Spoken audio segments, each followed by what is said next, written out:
In today's episode of the simulator series, I'm going to be showing you guys how to basically create an area manager where you're able to unlock different islands. As always, if you guys do enjoy the video or it does help you out, make sure you smash the like button, also the subscribe button, and turn post notifications on if you want to get notified when I upload more Roblox development content. Of course, I have a Patreon if you guys like to support me and gain access to all the scripts and the game file that I made during this episode. There's a link down below the description, and you guys are going to check that out. With that being said, let's get right into it. So, hopping directly into Studio, the first thing that we're going to do is create the GUI. Now, the GUI is relatively simple and easy to create, so what we're going to do is we're going to go inside of the Star GUI and add a brand new screen GUI. We'll then rename this to Island Unlock, and then inside of the properties, we want to make sure that we set reset on spawn to false, and we want to set the Z index behavior to global. Then what we'll do inside of this GUI, we'll add a brand new frame, and of course, we want to make sure that we set the size to scale, so we'll just say like 0.1, 0, 0.1, 0 for right now, and then we also want to center this at least in the X, so we'll say 0.5, 0 for the anchor point, and for the position, we'll say 0.5 for the scaled on the X as well, and now that's centered horizontally. We also want to move this down a little bit, so for the Y scale, we'll probably try to set this to about 2 maybe. We'll see how that looks. We might want to move it up a little bit more, so we're going to set it to like 0.1, and I think that's pretty good. Now for the sizing, we want to make it a little bit larger, so I think for the X, we'll set it to about 0.24, and for the Y, we'll set that to 0.175, just like that. Then inside of the frame, we're going to add a brand new text label, and we're going to rename this to title. Then what we'll do is we'll modify the text to actually say Island Unlocked with an exclamation mark, just like that. And for the text color, we're actually going to leave it as black because that's how they have it. We'll set the text to scaled. We'll make sure that we set the background transparency to 1. For the frame, let's also adjust the background transparency to 0.9 for right now so that we barely see it, but we can still see it a tiny bit. Then going back to the title, we want to adjust the font to be Gotham, and we might want it to be bold. Additionally, for the stroke, we actually want to set the text stroke transparency to 0, and we want to set the text stroke color to a sort of blue, and I think that is pretty good. You guys can kind of figure out what color you want specifically, but I think that looks pretty good. Then additionally, we want to modify the size. So for the X, we're going to set it to 1 because we want it to be the entire width of the frame. And for the Y, I think we're going to set that to 0.5 because we want it to be half of the frame's height, and I think that looks pretty good. Then we're going to duplicate the title, and we're going to rename it from title to unlocked, and the text, instead of saying Island Unlocked, is actually going to say you unlocked, then a hyphen, Forest Island, another hyphen, exclamation mark, just like that. For the text color, this is actually going to be set to white. For the text stroke transparency, we might set this to like 0.5 or 0.4. We'll see how that looks. And we also want to set the text stroke color to black, just like that. Then for the size, we want to adjust the Y from 0.5 to 0.25, just like that. And then for the position on the Y, we want to set this to 0.5, and that looks really good. Then what we're going to do is we're going to duplicate the unlock text label, and we're going to rename that to Subtitle. Then for the position of this, we're going to actually set this from 0.5 to 0.75, just like that. And for the text, we want this text to say travel higher to unlock more, exclamation mark, and there we go. So now I think that looks pretty good. It is pretty simple, but you guys can of course make your own changes to it. Then what we're going to do is we're going to set the background transparency of the frame to 1 so that we no longer see it anymore. And if we want to, we can see how this looks on different devices. And it might look a little bit ugly because we're looking at it on the phone, but considering this is stretched to fit my specific computer, which is a whole lot larger than this phone screen, it will look better on the phone screen itself, and it does look a little bit weird here, but we know that this looks fine. Anyways, now that we're done with the GUI, what we're then going to do is we're going to set it to no longer be enabled, just like that. Now what we want to start actually doing is creating the island config. So what we're going to do is we're going to go inside of the replicated storage, inside of the configs folder, and we're going to add a brand new module script to this. We're going to rename this module script to islands, and inside of here we can also rename the variables as well. So instead of module, we'll say islands, just like that, and there we go. Then what we want to do is we want to create a variable inside of here called config, and that's going to be equal to a table. Inside of this table, we're going to have a couple of different areas, which is also going to be set to a table as well. So for instance, inside of our workspace, we have a folder called islands, and each of these different folders is an island. So our first island is going to be forest, then we'll have Arctic, and then finally we'll have volcano. So inside of our config, we want to say forest, and we're going to actually set this equal to a table. Now this table is going to hold properties of each specific area. So for instance, when you think of different areas, at least in the clicker simulator that we're recreating, in that game, the way that you can unlock the island is either by 1, jumping to that island, or 2, unlocking the island using money. So one of the properties that we want to set for every single island is how much money it costs to actually unlock that island. So what we're going to do is we're going to say price, and we're going to set that equal to how much we want the island to cost. For example, we'll just say 100. So to purchase the first island, that's going to cost 100 coins. Now what we're going to do is we're going to add our second island to this. So we're going to put a comma, and next we'll say Arctic, and that's going to be equal to a table again. And then the price for this island is going to be equal to 1,000, for example. Now we're actually going to add a second property onto this specific island, and that's going to be called requirement. And this is going to be equal to a string. Now the reason that we're creating this property is because for certain islands, we want the player to have to unlock a previous island before they're actually able to purchase it. So for example, for the forest island, we want the player to be able to purchase this island when they first join the game. We don't want them to have to purchase another island before they're able to purchase the forest island. But for the Arctic island, for example,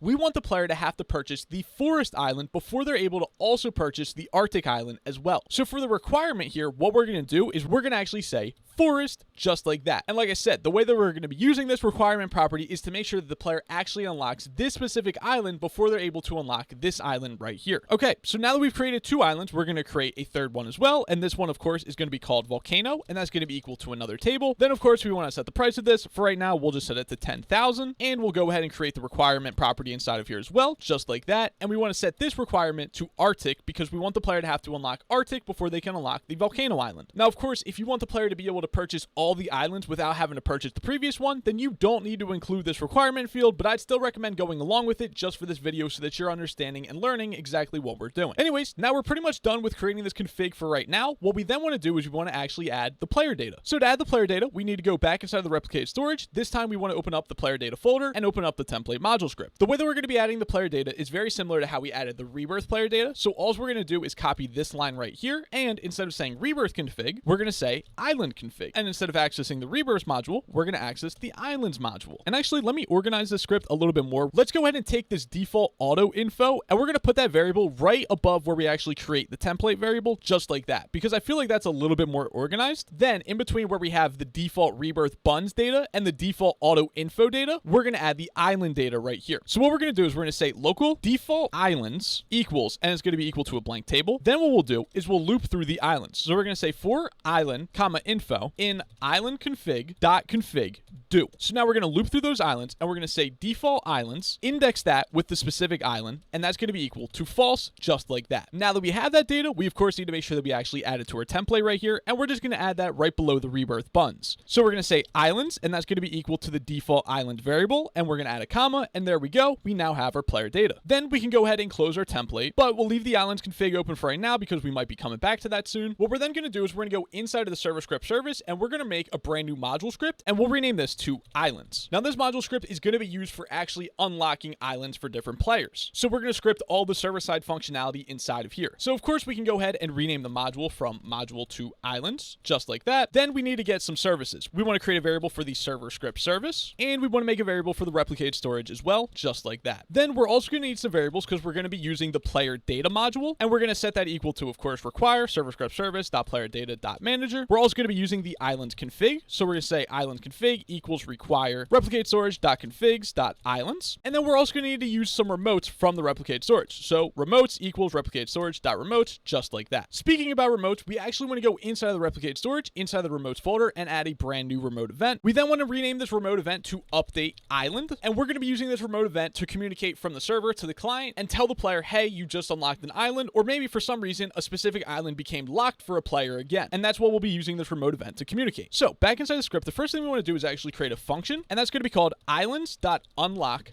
island. Now what this is going to accept is a player, and of course that's going to be equal to a player, then an island, which is going to be equal to a string, and we're also going to have one more argument, which is called use currency, and that's going to be a boolean. The reason that we have the use currency argument is because, like I said, in the clicker simulator game, players are able to unlock islands from 2 ways. 1, by using currency to purchase the island, or 2, actually jumping up to the island and unlocking it that way. So sometimes we want to use currency, other times we don't. Then inside this function, the first thing we want to do is get the player's profile, and of course that variable is going to be equal to player data.profiles and index that with a specific player. If we're not able to find the profile, then what we want to do is we want to return a string, and we're going to say no profile found, exclamation mark, and we're going to end the function right there. Then what we want to do is we want to create a variable called island info, and that's going to be equal to islandconfig.config, and we want to index that with the specific island. The reason that we're doing that is because we want to check if this island actually exists. So if that variable is not found, that means that the island doesn't exist. Then what we want to do is we want to return no island found, exclamation mark, and we want to end the function right there. Next, what we want to do is we want to check if the island is already unlocked. Now, we'll actually create this functionality inside of the island config script. The reason that sometimes we create the functions inside of this specific script is because sometimes we want to share functions between the server and the client, meaning on the server, we want to be able to easily check if the player has a specific island unlocked, and sometimes on the client, we also want to do the same thing. We also want to easily be able to check if the player has a specific island unlocked. So using this module script, we can easily create that function inside of here, and then the server and the client can both share that function without us us having to write it multiple times. Now, this function is really simple, so it's not necessary to create it in the module script, but we're still going to do it so I can showcase this lesson to you guys, and you guys can hopefully understand and use it in the future as well. So anyway, we're going to create a function inside of here that's going to be islands.isIsland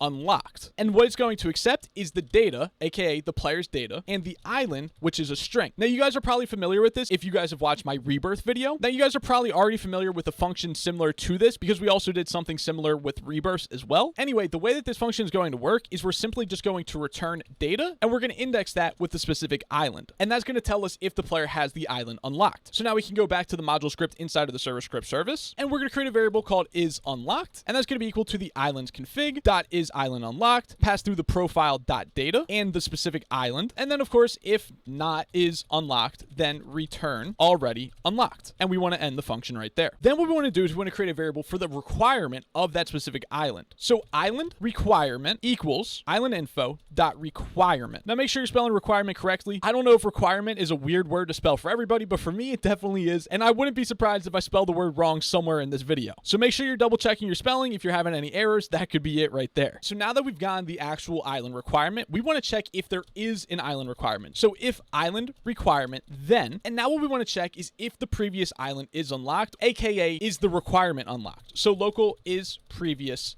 unlocked, and that's going to be equal to island config dot is island unlocked, and again we want to pass through the profile.data and the island requirement, which would be the previous island in our scenario. So now that we pass that through, we then want to say if not is previous unlocked, then return unlock previous island first, exclamation mark, and then we want to end the function right there. Okay, so just to recap, once again, right here we're creating a variable for the specific island requirement. Now, some islands don't have a requirement. So if this island doesn't have a requirement, then of course none of the stuff in this if statement is actually going to happen. But if this island does have a requirement, then what we want to do is we want to check if that requirement is unlocked. Now, in our scenario, how our requirements are set up is the requirement is always going to be the previous island. So that's why we're saying is previous unlocked, but I guess realistically we should say is requirement unlocked here. Anyway, we're going to leave it as is, but then we're checking if the requirement is actually unlocked by passing through the player's data and the previous island, aka the island requirement. And if the requirement is not unlocked, then we're returning unlock previous island first and ending the function right there. Okay, so now after we run all these checks, first we're checking if the island actually exists, then we're checking if the player already has this specific island unlocked, and then finally we're checking if the player has the requirements unlocked as well. Now we know that we can actually unlock the specific island for the player because they meet all of our requirements. The next thing that we want to do is we want to check if we're actually supposed to use currency here. So we're going to say if use currency, then, and we want to create a variable for the price. The price is of course going to be equal to the island info dot price, and we want to make sure that the player can afford this. So we're going to say if price is greater than the profile dot data dot clicks, then we want to return cannot afford,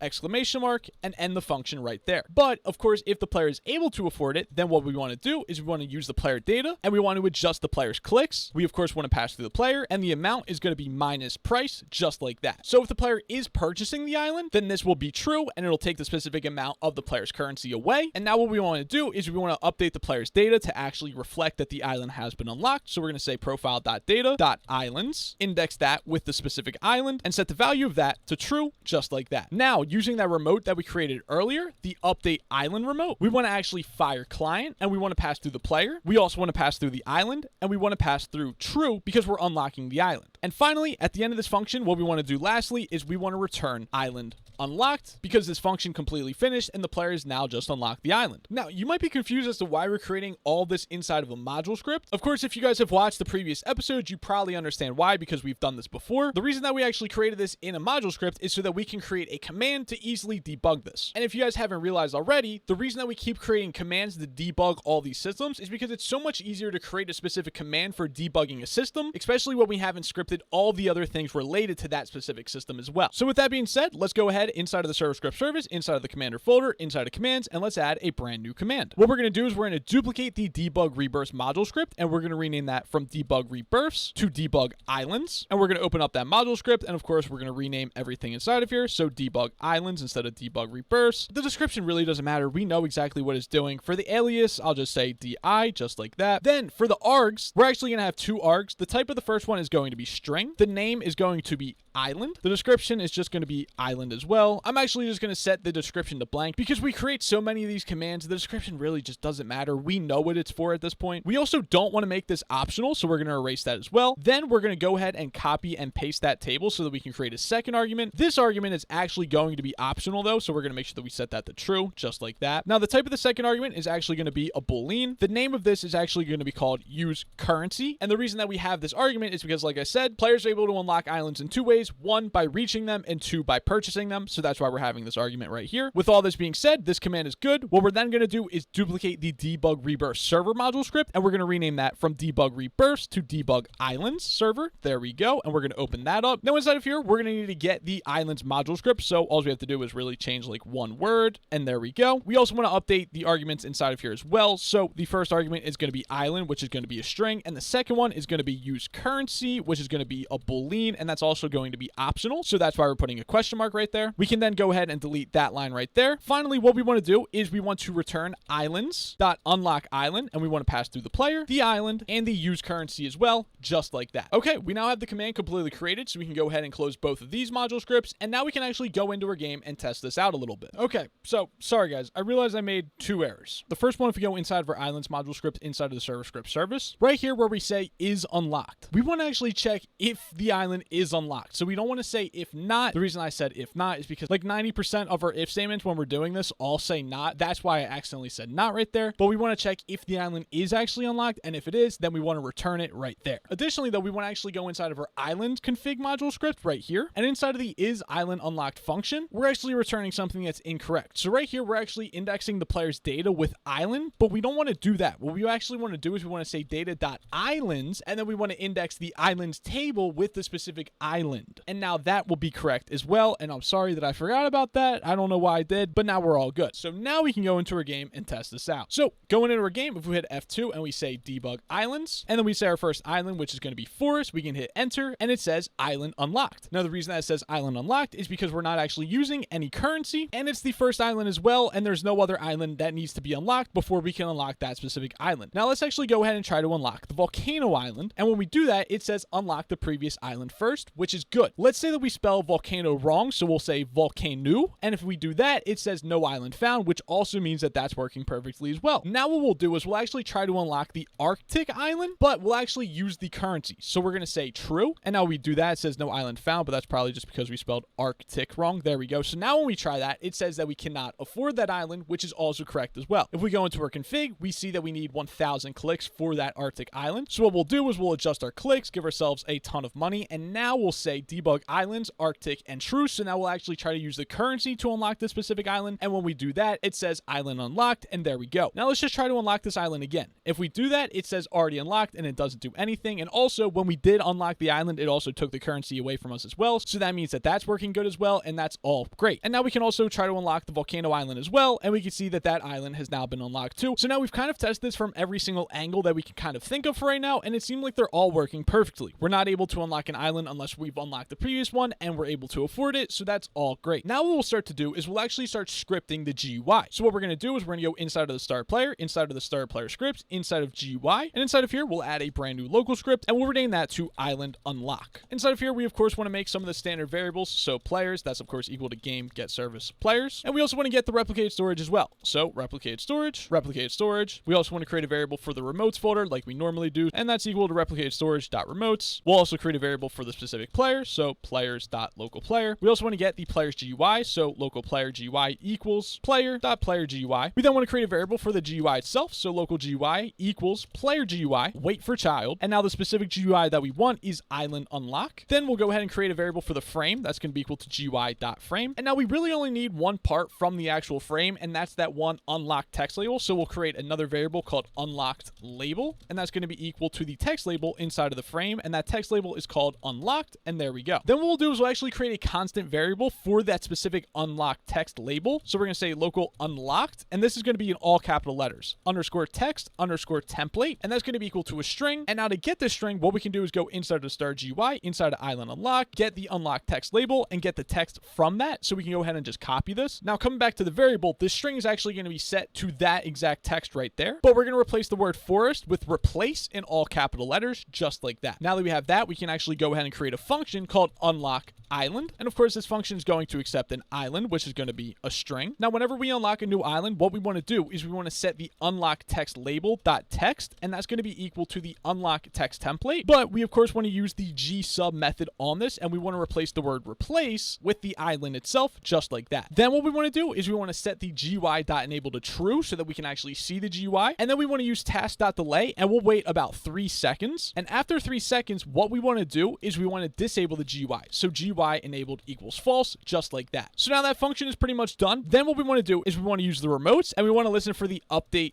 island remote event to be fired. So .onClient event, and we're going to connect that to a brand new function. Now for the arguments, we're going to be accepting the island, which is of course going to be a string, and unlocked, which is going to be a boolean. Now inside of this function, all we're going to say is if not unlocked, then return end. So we're going to stop the function right there. What we then want to do is we want to actually call the unlock island function, and we want to pass through the island just like that. So anytime an island is unlocked for a player, this remote is going to be fired, and then this function will be called. So we'll display this text label for 3 seconds, and after 3 seconds, we'll hide it again. Now, of course, we also want to make sure that we add this to our data manager on the client as well that we created a couple of episodes ago. So what we want to do is go inside of the replicated storage, and inside of the state module script right here, we're going to need to add that directly to here. So what we're going to do is we're just going to copy and paste it directly inside of here, just like that. And instead of whatever we have inside of here, what we want to actually say is player data.islands, index that with the specific island, and set that equal to unlocked, just like that. So then what we can do is we can go ahead and close those scripts, and we can go ahead and test this again. Now, the reason that we're testing this is so that we actually see the GUI appear. What we're going to do is we're going to say debug islands. What we're going to do is we're going to say debug islands. We'll say forest, and now we can see that the GUI does appear. Island unlocked, you unlocked forest island, and there we go. The GUI disappeared as well, so that means that that's working properly. Of course, you can make your own adjustments if you want it to appear a little bit differently, but the core functionality is there. Finally, what we need to do is we need to actually implement a way that a player can actually go and jump up to these islands and actually unlock them. Now, the way that we're doing that is when we actually set up these islands, we basically created little hitboxes around each of the islands that a player can jump up to, and when they touch those hitboxes, the island will become unlocked. So that's what we're going to be using in this episode. Now, just to make sure that you guys completely understand, what's necessary to make this work is a folder inside of the workspace called islands. And inside of this folder is going to be all of the different islands that you have. And inside of each of those individual islands, there should be a part called island hitbox. Now, they don't have to be collidable, but you need to make sure that the can touch property is set to true so that they can actually be touched by the player and trigger this event to be fired. So like I said, you need to make sure that you have a part called island hitbox, exactly called that. Otherwise, this scripting process isn't going to work for you. And if yours is set up a little bit differently than mine, or if you're having issues when we get to the end of this, I would definitely recommend that you go watch our previous episode where we actually set up all these islands and each of the specific parts. With that all being said, we're going to go ahead and close all of those, and we're going to go back inside of our server script service and open up our islands module script. Inside of here, we're actually going to go ahead and create a local function, and this function is going to be called listen to island touch. It's not going to accept any arguments, and what we're going to do is we're going to create a variable for the islands, but we want to go back towards the top of our script, and we want to actually create a variable for the workspace. So workspace and workspace, there we go. Now coming back to the function for the islands variable, we want to say workspace.islands get children. So what this variable is equal to is a table which has all 3 of these folders inside of it. Then what we want to do is we want to actually loop through them. So we're going to say for underscore island in islands do. Now you want to make sure that that islands is not capitalized, otherwise you're referring to a different variable. So we want to make sure that we say lowercase islands and make sure that we're referring to this variable right there. Inside of this for loop, what we then want to do is we want to create a variable for the hitbox, and that's actually going to be equal to the island find first child island hitbox. Now you don't actually need to use find first child. You could just say dot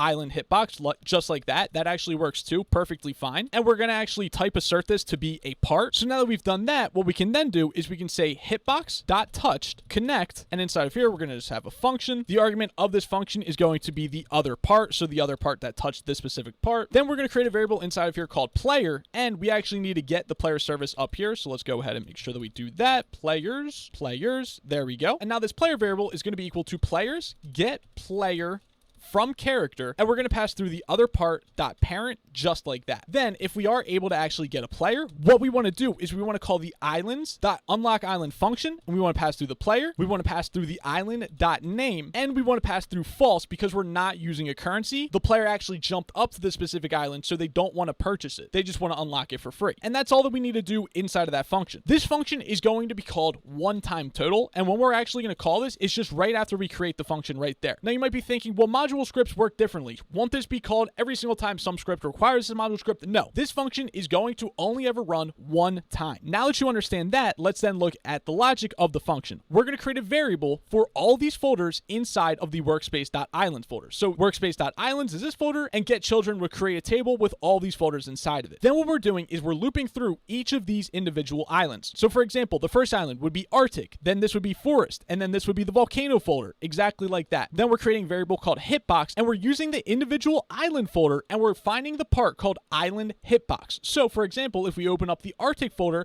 there's a part inside of here called island Hitbox that we're using right here. Let's just say that the first folder that's checked is the Arctic right here. We're then going to create a variable, and the variable is going to be equal to this specific part right here. And then of course, when the next for loop goes, it's going to go to the Forest folder, and then it's going to get this specific part right here, and then it's going to get this specific part inside of the volcano, just like that. So that's how the for loop's working. Then once we get the part, what it's going to do is it's going to listen for the touched event on that specific part, and whenever this is touched, what it's going to do is it's going to try to get the player from the character, and the character is going to be the other part.parent, and if the player exists, it's going to call the unlock island function, which is this function that we're using right here. So that's exactly how this is working. Now we can go into our game and actually test this out. Considering I don't really have the jumping system set up in my game, what we're going to do and how we're going to test this out is I'm just going to go ahead and start the game by spawning in right here. If you guys don't know how to start your game at a specific spot, like where we're looking at with the camera, all you have to do is come to this right here and click play here, and that'll literally start from where your camera is inside of the workspace. Okay, so now that we've spawned right on here, what we're going to do is we're going to drop down, touch this part, and now we can see island unlocked. You unlock the forest island, travel higher to unlock more, and now we can see we keep touching it, nothing happens, and that's because we now have that island unlocked. Anyways, ladies and gentlemen, with that all being said, that's going to be it for this episode. If you guys did enjoy, make sure you smash the like button, also the subscribe button, and turn post notifications on if you want to get notified when I upload more Roblox development content. Of course, I have a Patreon if you guys like to support me and gain access to all the scripts and the game file that I made during this video. There's a link down below the description, and you guys are going to check that out. With that being said, I'll see you guys in the next video.